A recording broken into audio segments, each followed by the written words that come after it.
Assalamualaikum warahmatullahi wabarakatuh.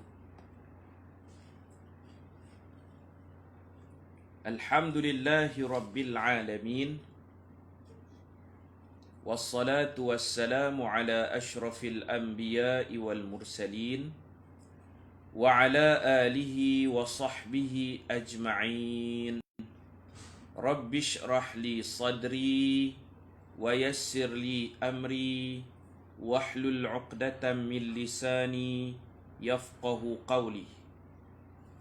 Subhanaka la ilma lana illa ma 'allamtana innaka antal alimul hakim wa la hawla wa la quwwata illa billahil aliyyil azim.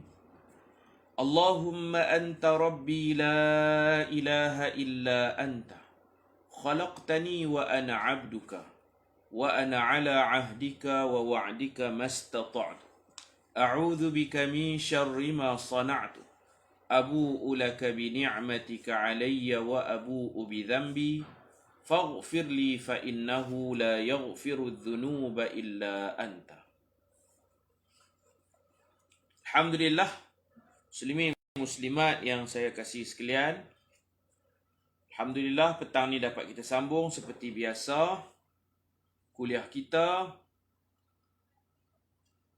Mudah-mudahan kita semua dikasihi dan dirahmati oleh Allah Subhanahu wa ta'ala.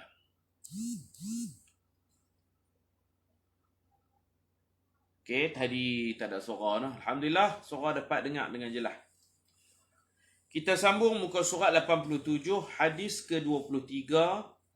Kaabah akan diruntuhkan.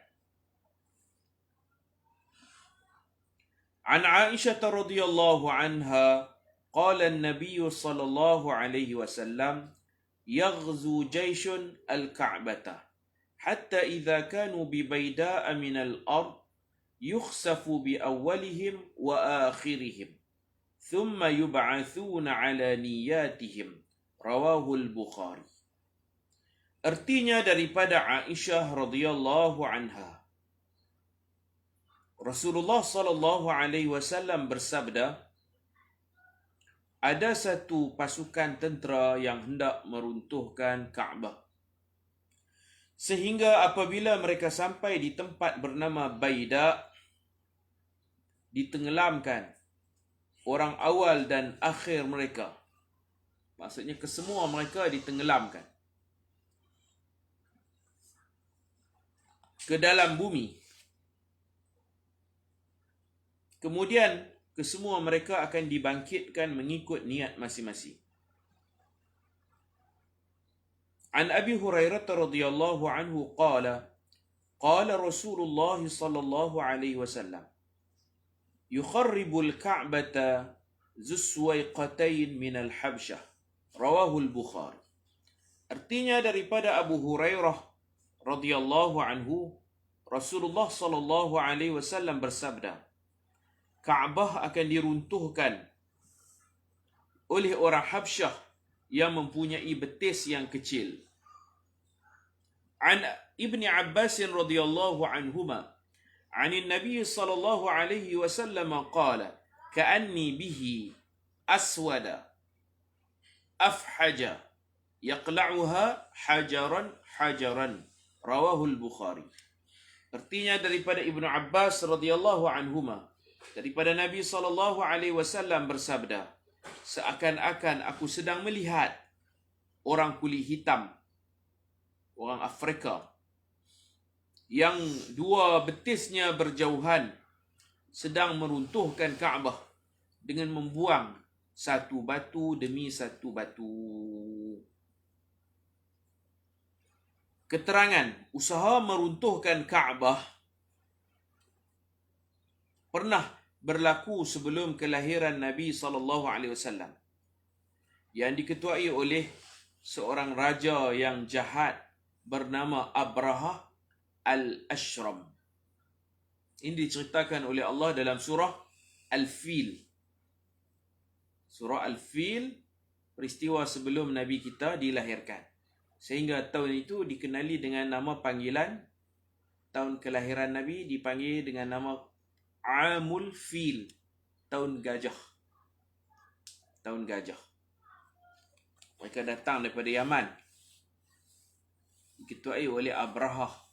Al-Ashram, gelaran dia. Sumbing. Pecah ni. Ashram ni pecah ni. Sumbing. Raja Afrika. Di mana istana dia dulu ada di kota Sana'a, ibu negara Yaman sekarang. Dia Raja Afrika termasuk Somalia, Sudan, Iran, orang kulit hitam. Afrika. Dia buat satu bangunan nama Al-Qullais. Al-Qullais atau Al-Qullais. Menara tinggi. Dia buat di Sana'a, Yaman. Tujuannya nak tarik pelancong.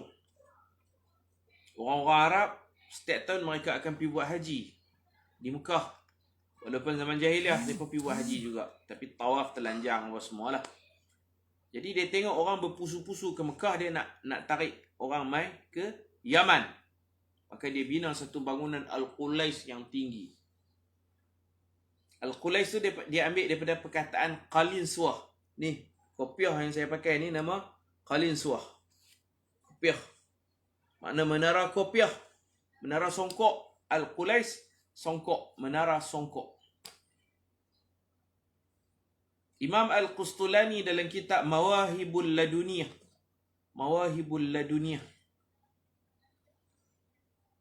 Imam Qustulani sebut kenapa dinamakan bangunan menara tu Al-Qullais?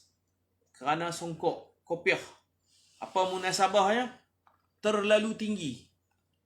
Kalau orang nak mendongak, nak tengok tingkat atas bangunan tu, orang mendongak sehingga kepiah ni tercabut. Kalau pakai kepiah longgar ni, kepiah ni sampai terkeluar. Kepiah ni sampai jatuh belakang. Betapa tingginya bangunan tersebut. Kalau pakai kepiah longgar, langun, kepiah tercabut. Kepiah jatuh belakang. Dihiasi dengan batu-batu permata yang indah. Tentu naik lift bah, takkan nak naik tangga kot tinggi tu. Macam mana dia pun buat tinggi-tinggi tu? Satu keajaiban. Tapi kemudian Allah musnahkan. Sekarang kalau di Yaman, kawan-kawan yang mengaji Yaman kata tempat dia tu tinggal tapak je. Dan jadi tempat pelupusan sampah. Tempat orang buang sampah. Dulu tinggi. Macam mana dia buat? Tentu dia ada teknologi dia. Macam mana dia buat? Kalau kita pergi Mesir, kita tengok piramid Fir'aun. Macam mana dia kerat batu. Macam mana dia pun angkat batu. Ni pun bukan besar sangat. Besar sikit pada kita je. Angkat batu. Susun batu. Susun jadi piramid. Tak reban. Tak jatuh. Hebat bangunan.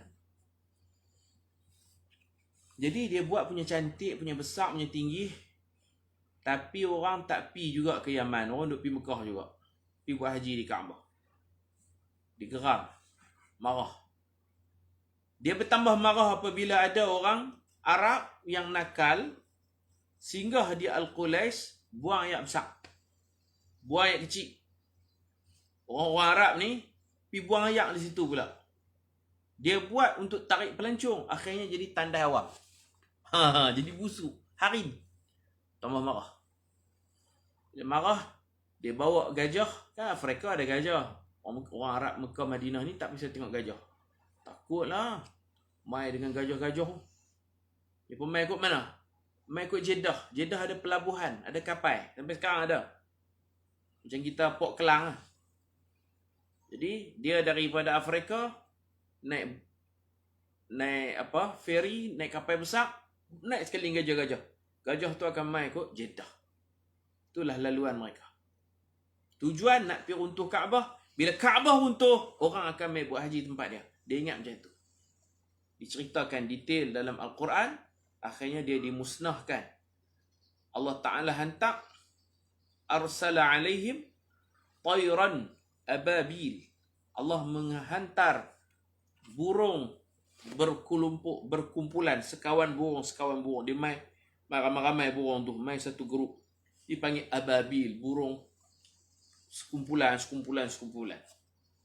Tak tahu burung apa. Kita panggil burung ababil lah, senang cakap. Pasal digunakan lafaz ababil. Ababil tu mana dia mai, kita tak mai sekok. Dia mai tak mai dua ekor. Dia mai sekawan burung. Macam kita duduk tengok burung terbang kadang-kadang petang-petang tu. Oh, satu member konvoi ramai-ramai, itu ababil. Tarmihim bihijaratin min sijil. Burung ni melempar batu daripada neraka, batu yang sangat panas. Bara api neraka, batu sijil. Faja'alahum, bila kena mereka, ka'asfim ma'kul, jadilah mereka seperti daun yang dimakan ulat. Berlubang-lubang badan. Kena kat kepala, keluar kat dubur.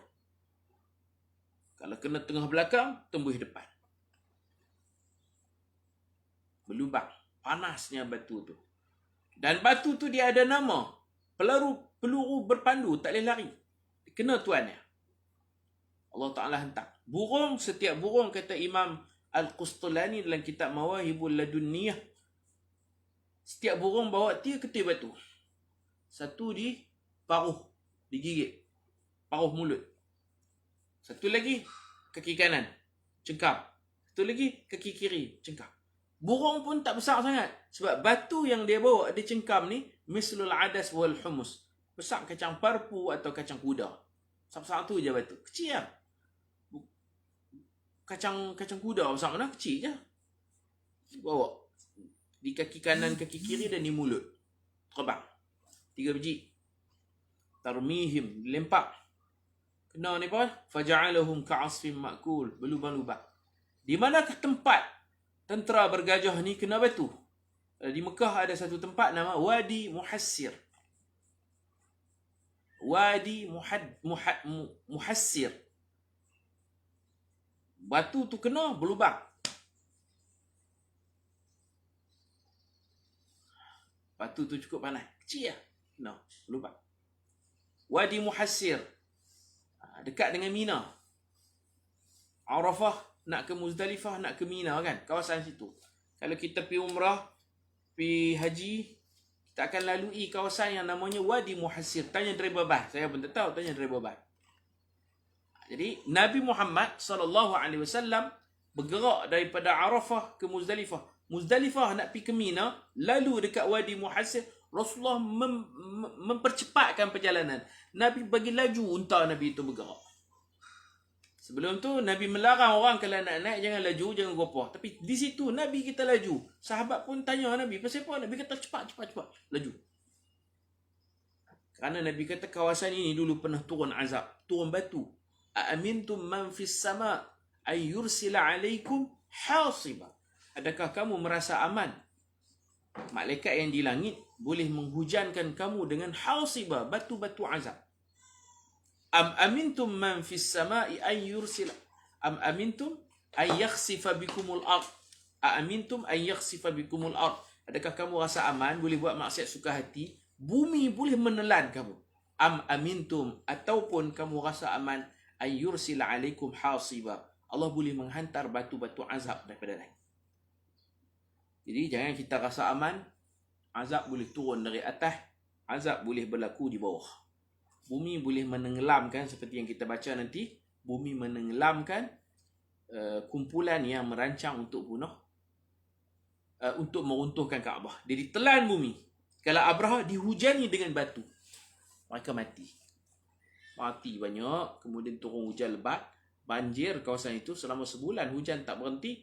Ayak banjir ni membawa bangkai-bangkai gajah dan orang-orang yang mati tu dihanyutkan ke laut. Hanyut masuk dalam laut. Cuma kata Imam Qustulani, Abraha seorang je dia tak mati di tempat kejadian. Wadi Muhassir, dia tak mati situ. Abraha dia lari balik. Dia pergi ke Jeddah, ambil kapal, masuk kapal, sekali gajah dia. Gajah dia nama Mahmud. Gajah dia nama Mahmud, nama macam nama orang. Besar, gajah dia paling besar sekali. Gajah dia daripada awal lagi tak mau pi, buat perangai tak mau pi, tak mau langkah. Kalau jumpa simpang 3, kanan ke Mekah, kiri ke kampung mana, dia nak pergi kiri. Abraha suruh pergi kanan, dia nak buat perangai pergi kiri. Dia nak U-turn, banyak kali dia U-turn. Dia buat perangai. Dia macam tahulah binatang ni kadang-kadang bila nak turun azab ni, nipa tahu dulu. Ada petanda.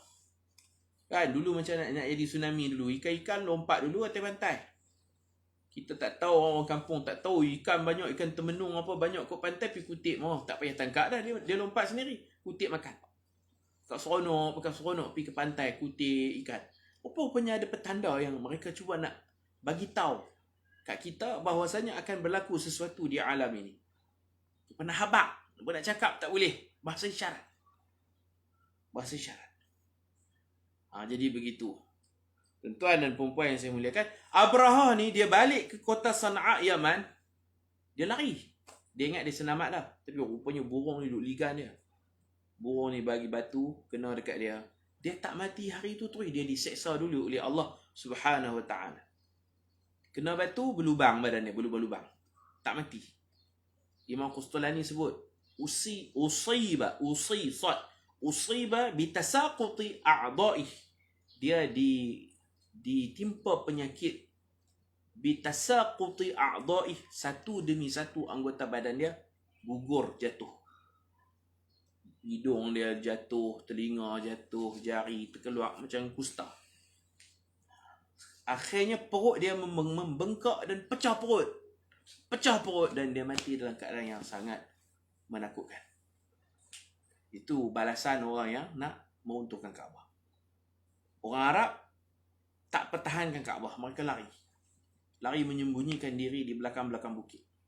Termasuk Tok Wan Nabi, Abdul Muttalib.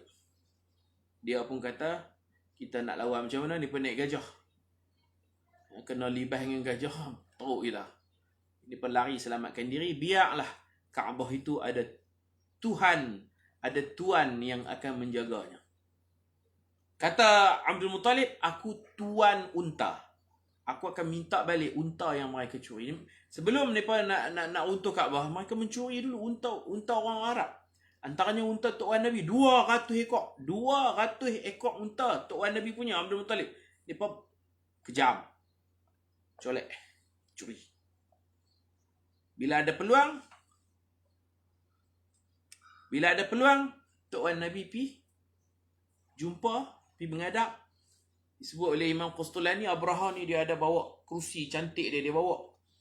Nak tunjuk megah, dia duduk. Kerusi dia bawa daripada Yaman tu, bawa kerusi cantik, singgah sana. Dia duduk situ. Bila Tok Wan Nabi mai, dia tengok muka Tok Wan Nabi, dia nampak satu cahaya. Dia jadi takut. Ada wibawa. Kerana Tok Wan Nabi itu membawa zuriat Nabi Muhammad. Dia tengok muka Tok Wan Nabi, dia terus duduk bersila atas pasir.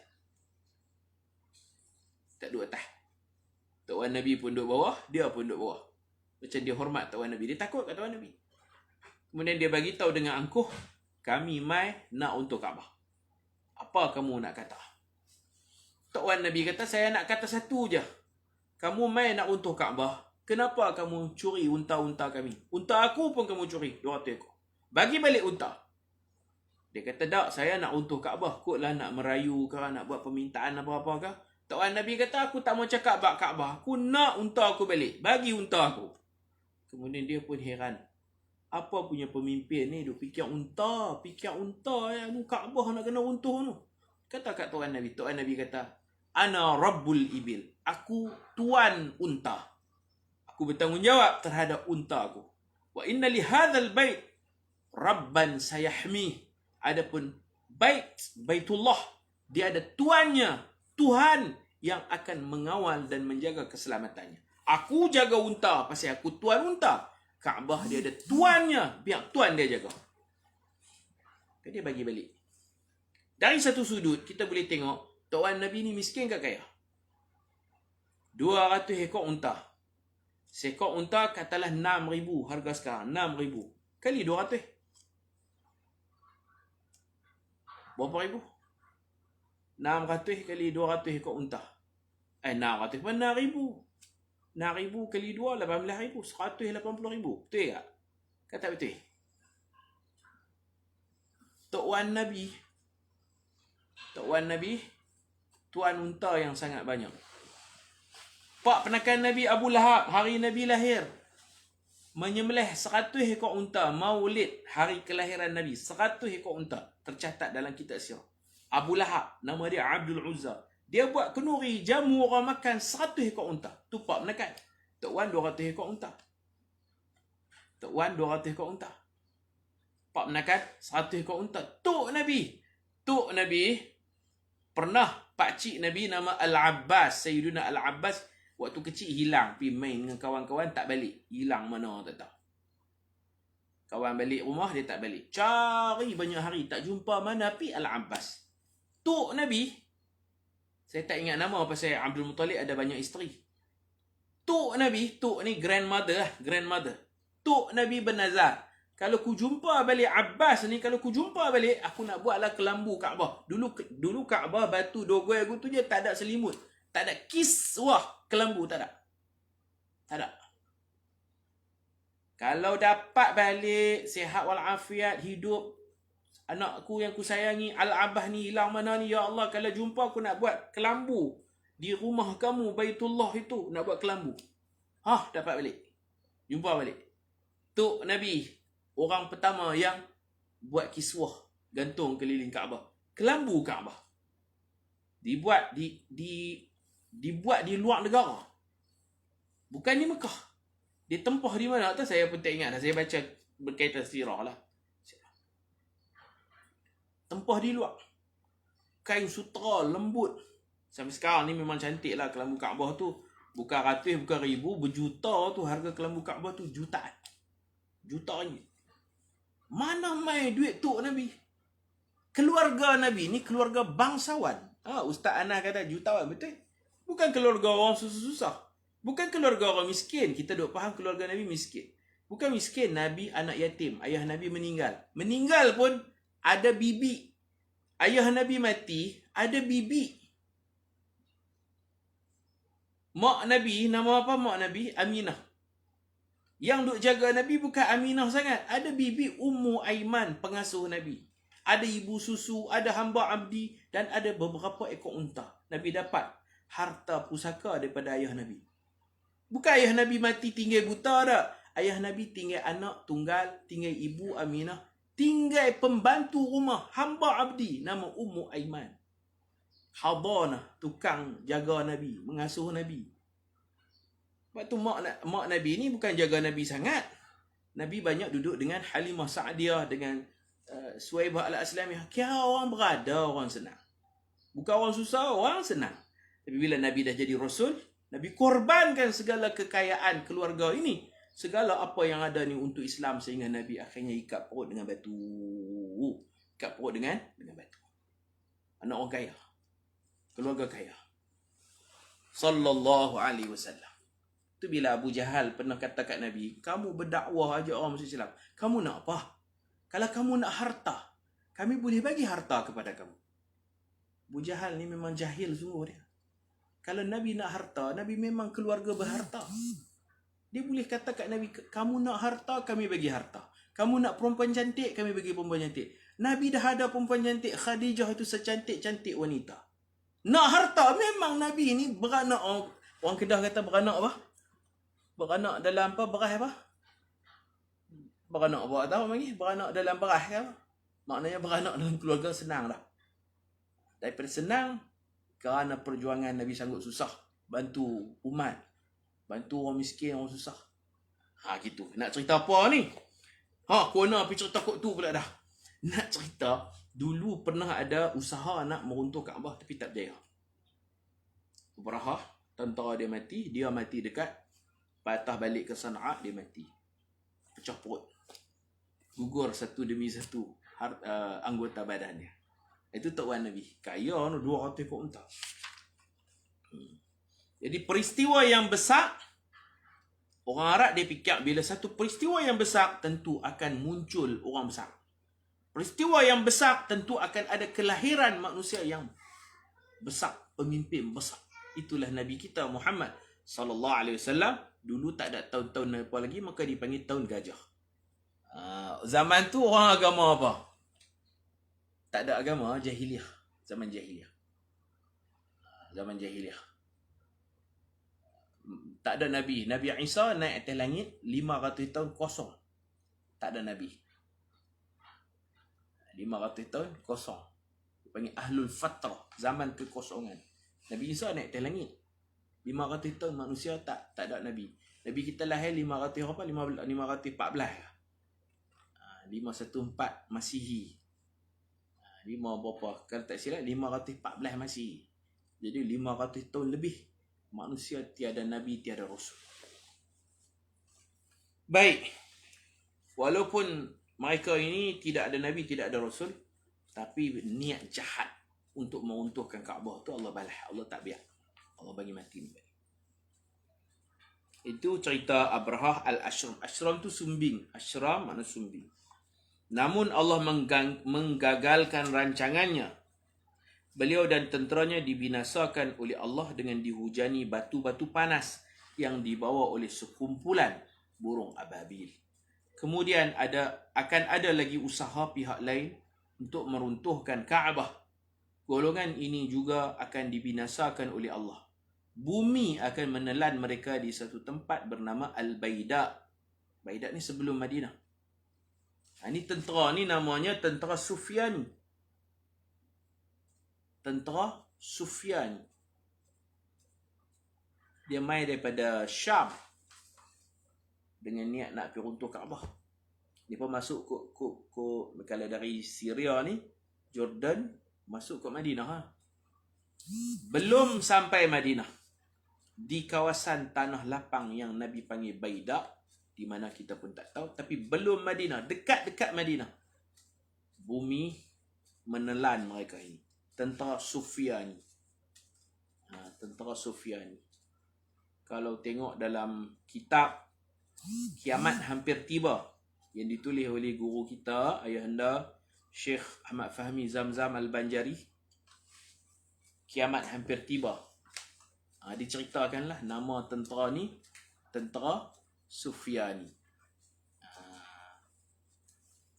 Kalau tuan-tuan nak tahu lengkap cerita tentang kiamat, ni kitab 40 hadis peristiwa akhir zaman digabungkan dengan kitab Kiamat Hampir Tiba. Dua kitab ni, dulu dua kitab, tapi digabungkan jadi dua dalam satu kitab tebal. Syekh Ahmad Fahmi Zamzam, guru saya, guru kita semua. Belakang kitab kita ni pun kita letak gambar Syekh Fahmi Zamzam, guru saya. Setiap kitab yang saya buat ni, saya akan minta dia perhati, dia semak dulu. Begitu. Kitab ni saya ada jual. Di kedai buku saya ada jual. Terbitan Galeri Ilmu. Dua dalam satu. 40 hadis akhir zaman pun ada dalam ni. Kiamat Hampir Tiba pun ada dalam ni. Kira beli hak ni, kira macam beli dua buku. Berapa harga ustaz? Ada stok? Ada. Semenanjung Malaysia 20 harga buku lah. Kalau pos tu kita kena ambil postage lah pula, dalam RM8, 20, 28 lah. Harga buku 20. Sabah Sarawak 22. Bagus, ada gambar semua ni. Ada gambar lah ni, dikemas kini ada gambar berwarna. Itu gambar Kaabah. Gambar Kaabah ada cerita tentang asal usul Kaabah, ada rencana kumpulan jahat nak runtuh Kaabah, semua ada. Palestin, cerita Palestin, cerita Imam Mahdi, cerita Dajjal. Yang orang duk ceramah tu bab Dajjal apa semua, dia duk cedok daripada buku ni lah. Lebih tengok dalam YouTube banyak penceramah-penceramah cerita akhir zaman apa semua. Boleh saya yakin orang-orang yang cakap bab akhir zaman ni mesti mencedok daripada kitab ini. Kitab ni ada tambahan isi ke? Dia ada tambah gambar, ada juga ada gambar, ada huraian-huraian. Ni macam ni, gambar. Kita duduk tahiyat, ada doa untuk jauh daripada fitnah Dajjal kan. Ada bergambar, ada gambar pokok Gharqad. Tak macam kitab dulu lah ni dikemas kini kan. Edisi istimewa. 40 hadis peristiwa akhir zaman dan kiamat hampir tiba. Tanda-tanda kecil dan besar kiamat yang masih terserlah dan nyata. Ni dah sampai tajuk ni, saya tunjuklah dah. Saya pun ada stok ni. Dekat saya sendiri pun ada koleksi peribadi dan saya ada kedai buku, kedai kitab. Memang saya jual kitab lah. Saya jual kitab sendiri dan kitab Syekh. Kebanyakan kitab yang saya jual, kitab yang Al-Faqir tulis, susun sendiri. Kitab-kitab Syekh Ahmad Fahmi semua ada. Dan yang ketiga, kitab ayahanda Syekhun Al-Walid, Syekh Mustafa Bura. Kalau kitab Arab tu banyaknya kitab Syekh Mustafa Bura. Baik, iklan lah sikit, promosi. Siapa nak beli boleh PM saya lah. Harga RM20. Baik. Jadi nama tentera ni Sufyani. Dia mai dari Syam. Mai dari Syam. Tentera yang jahat, dia pun nak pergi runtuh Kaabah. Tak dan masuk Madinah pun. Sembang nak pergi ke Kaabah, nak pergi Mekah. Tak sampai Madinah pun, bumi telan dia pun, habis mati. Tapi azab kan. Nabi kata ada juga orang yang berniaga di situ. Mungkin ada jual ayam, jual buah, jual kain baju. Sekali dengan peniaga-peniaga pasar tu pun, tenggelam sekali. Tu yang kita tengok hadis pertama tu, riwayat Sayyidatuna Aisyah. Sayyidatuna Aisyah kata, kesianlah dekat orang berniaga. Orang berniaga di situ. Tentera ni ditelan bumi. Sekali dengan orang berniaga, payung-payung ni pun semua tenggelam bumi. Kata Sayyidatina Aisyah, kenapa yang tak berdosa pun ditenggelamkan? Nabi menghuraikan, ya, azab macam tu lah. Dia kena semua. Bila Allah Ta'ala turun ujian, kena semua. Baik kena, jahat kena. Tapi bagi orang baik, mati syahid. Bagi orang jahat, dia dikira hukuman Allah. Dia kena semua. Jadi kita takut tu, kalau jadi banjir ke, jadi apa, semua kena. Tu imam ke, siapa ke, dia kena. Baik. Semuanya dengan sebab salah tangan-tangan manusia. Tak akan berlaku kita panggil bencana alam apa semua, melainkan bima kasabat aidin nas. Tak boleh nafi. Mesti ada salah manusia. Berlaku kerosakan di bumi maupun di laut, di daratan, fil barri wal bahr, di darat dan di laut. Semuanya mesti ada salah tangan-tangan manusia. Kita tak boleh salahkan hujan. Hujan tak salah. Kerana Allah Ta'ala sebut, kita kata ayat hujan turun terlampau banyak. Kan jadi musibah di Yan kan. Kita nak kata pasal ayat hujan deras sangat. Hujan lebat terlampau. Dah Allah Ta'ala bagi tahu, kami turunkan ayat hujan, anzalna minas sama biqadar. Ada sukatan dia. Sukatan dia tu elok lah. Jadi ayat hujan dia tak akan turun lebih-lebih. Dia turun tu secukup rasa. Biqadar. Tentu ada masalah di sana sini, bima kasabat aidin nas, tangan-tangan manusia. Baik tuan-tuan dan puan-puan, kecuali zaman Nabi Nuh lah. Zaman Nabi Nuh memang Allah Ta'ala menghendaki hujan turun tu lebih daripada kadar yang berpatutan. Daripada bumi pun terbit air. Biasanya hujan walaupun dia lebat, tapi dia biqadarin. Kalau kita masak, kita buh garam takkan lebih. Tukang hak pandai masak ni, tukang masak, dia buh garam secukup rasa. Dia buh gula secukup rasa. Takkan masin terlebih. Takkan manis terlebih. Tukang masak, chef, dia bubuh secukup rasa. Elok-elok lah. Bubuh, lempak tu elok. Nampak macam masak main lempak-lempak, tapi dia ada qadar, ada sukatan. Habis tu bila kita makan, siapa masin sangat? Tentu ada tangan-tangan lain yang mai. Ada hak pandai, hak bukan chef ni, dia kata tak berapa masin. Dia ambil satu senduk, dia buah garam. Maka jadilah masakan tu tak sedap. Kita tak nak bersalah chef, tak boleh. Kita kena buat siasatan. Bila buat siasatan, rupa-rupanya ada tangan-tangan jahat yang sabotaj. Kalau tukang masak yang pandai, secukup rasa. Dia buah garam tu, kena dah. Buah gula tu, kena dah. Begitulah kata ulama tafsir. Allah turun ayat hujan.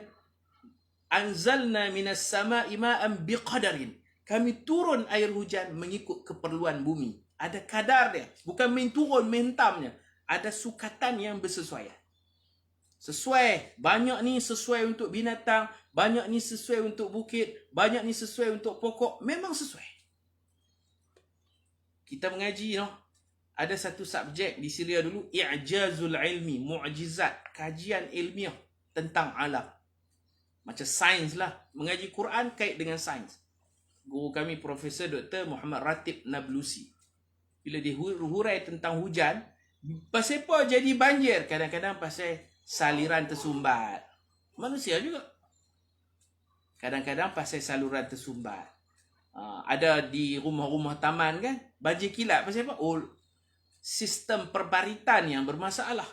Bukan pasal hujan.